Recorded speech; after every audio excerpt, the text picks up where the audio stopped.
serait hors du droit. Et ça prendrait un sens politique grave qui fait qu'on serait à la limite de sortir d'un système démocratique. C'est parce que l'heure leur semblait grave qu'ils avaient fait ce petit préambule dans un café à 2 pas du tribunal de police.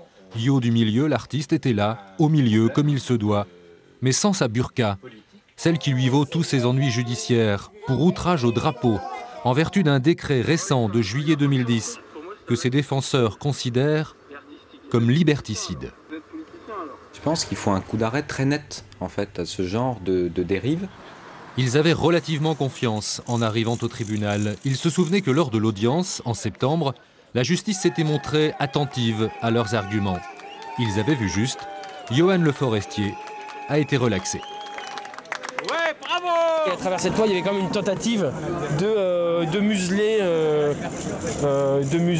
les grandes gueules comme je suis, ou les gens qui font penser, qui font réfléchir. En tout cas, moi, je vais continuer à écrire, à penser, à réfléchir et à donner à réfléchir sur des choses qui, pour moi, dérivent vers un manque de liberté en France. Les artistes entendent aujourd'hui la décision qui est rendue et savent que, eh bien, ils sont dans leur liberté d'expression, ils sont en droit de s'exprimer, aussi avec les symboles de la nation, pour les critiquer. Et je pense que c'est nécessaire, ça le sera toujours. À lui et aux autres d'inventer la suite, de toutes les couleurs, de préférence, c'est autorisé.